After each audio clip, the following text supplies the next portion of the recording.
আপনারা সবাই অবগত আছেন, গত 1 তারিখ দিবাগত রাতে অর্থাৎ 2 তারিখ রাত আনুমানিক 12টার পরে আমরা জানতে পারি যে পঞ্চগড় তেঁতুলিয়া এলাকায় কিছু ডাকাত দল বাহির থেকে প্রবেশ করেছে এবং জনমনে ডাকাতের আতঙ্ক বিরাজ করছে।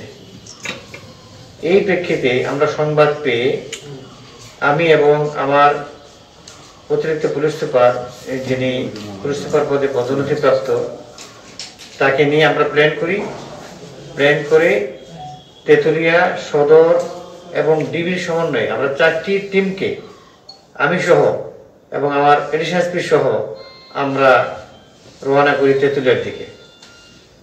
সেখানে যাওয়ার পরে আমরা তাদের গতিবিধি লক্ষ্য করি এবং ইনফরমেশনের মাধ্যমে আমরা প্রযুক্তিগত ইনফরমেশনের মাধ্যমে গতিবিধি লক্ষ্য করি এবং ভোজনপুর এলাকায় তাদেরকে আমরা লোকেট করার চেষ্টা করি। বাই দিস টাইম কিছুক্ষণ পর আমরা জানতে পারি যে আজিজনগর বেলায়েত মাস্টারের বাড়িতে ইতিমধ্যে ডাকাতি হয়ে গেছে।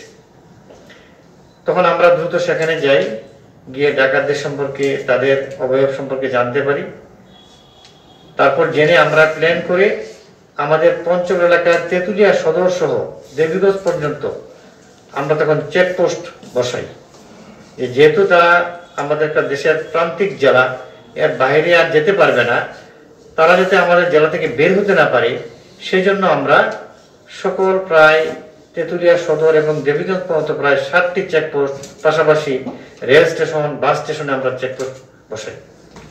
এরই প্রেক্ষিতে যখন ভোরাত হয়ে যায় তখন ভোজনপুর এলাকায় আমাদের অতিরিক্ত পুলিশ সুপার শফিকুল ইসলাম, তার নেতৃত্বে ডিবির টিম ছিল, সেখানে একটি ট্রাক, হলুদ নীল রঙের একটা ট্রাক আটক করি। সেই ট্রাকের ড্রাইভারই ছিল ডাকাতুলের একজন প্রধান সদস্য। সেখান থেকে আমরা তথ্য পেয়ে আমরা বাকি আরো 4 জনকে এরা বাসে করে, ইন্ডিভিজুয়ালি এরা বাসে করে যাচ্ছিল, 2টা বাস থেকে 2 জন করে আমরা শনাক্ত করি।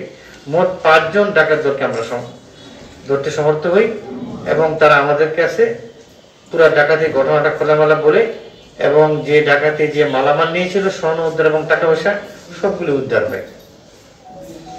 তারপর সেই প্রেক্ষিতে আমরা জানতে পারি যে ডাকাত দলের সদস্যগুলি আমাদের ম্যাক্সিমাম হলো রংপুর এলাকার এবং এরা হলো আন্তঃজেলা ডাকাত দলের সদস্য। এরা বিভিন্ন জেলায় ডাকাতি করে বেড়ায় এবং আমাদের তথ্য ছিল এরকম যে ওই দিন আমাদের তেঁতুলিয়াতে বেশ কিছু বাড়িতে ডাকাতি হবে। আলহামদুলিল্লাহ আপনাদের জনগণের প্রচেষ্টায় ওই দিন শত শত লোক আমাদেরকে সহযোগিতা করেছে। রাস্তায় আমি যখন যাচ্ছিলাম রাতে ভোজনপুর এলাকা, তেঁতুলিয়া এলাকার বিভিন্ন পয়েন্টে আমরা যখন চেকপোস্ট করেছিলাম, আমাদের সাথে জনগণ স্বতঃস্ফূর্তভাবে আমাদের সাথে অংশগ্রহণ করেছিল। পাশাপাশি আপনারা যারা মিডিয়ার ব্যক্তিত্ব যারা আছেন, সাংবাদিক তারা আমাদেরকে সবসময় সহযোগিতা করেছে। আপনাদের সকলের সহযোগিতায় আমরা আলহামদুলিল্লাহ এই ডাকাত দলকে মাল সহ ধরতে সক্ষম হয়েছি।